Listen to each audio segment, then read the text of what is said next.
what is interesting here, not the Christian perspective. What is interesting here actually is we've got people from different faiths and who all believe in some kind of heaven in a different sense. But every single one of them believes in this heaven on the basis of faith. And faith, by definition, is believing in things without evidence. And personally, I don't do that because I'm not an idiot. Oh, whoa, ouch, ouch, whoa, ouch, ouch. Jenny.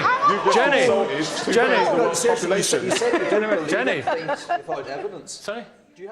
You said in a speech famously that I think a case can be made that faith is one of the world's great evils, comparable to the smallpox virus, but harder to eradicate. I do think that, yes. Because what I'm talking about there is faith, where faith means belief in something without evidence. Because if you believe something without evidence, then that justifies anything. You're no longer vulnerable to somebody coming back at you and saying, hang on a minute, let me argue the case. If you believe it without evidence, which is what faith is, then you don't argue the case. You say, no, I'm not arguing that case. This is my faith. It's mine. It's private. I don't dissent from it. I don't retreat from it. You're just going to have to accept it. Now, that is evil. And what is the difference between faith and belief? I believe I'm in Goa. I believe there is a place called North Pole. I believe that Ethiopia is a poor country. I believe that Germany is a rich country. Is it my faith? Why it is not my faith? I'll tell you why it is not my faith and why it is my belief, because it is reasonable. Anything, any belief which is devoid of logic, reason, rational, evidence, witness, that is faith.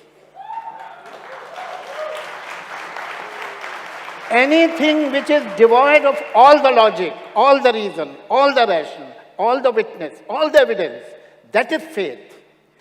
And I really wondered what is the difference between faith and stupidity, because stupidity has the same definition. I am willing to accept belief, but it has to have some rationale, some reason.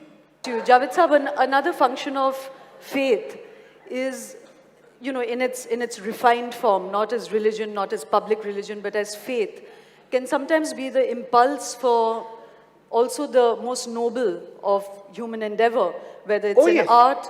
There is no doubt about it. The faith can make you do wonderful things, and the worst thing possible.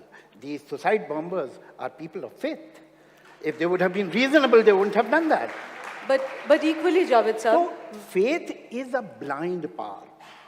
Faith paralyzes your mind. And now you are capable of doing something exceptionally good and something exceptionally bad, but you are out of control. You can go either way. What about the ultra-rationalists, the communists, the Stalinist regimes? No, they are not rationalists. They are communists. They have faith. They believe in communism.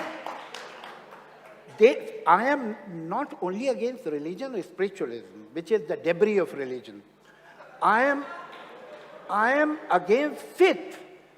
If communism is your faith, then you are as bad as a religious person. That's well put, sir. So what do you live with then? If you don't live with a belief system, what do you live with?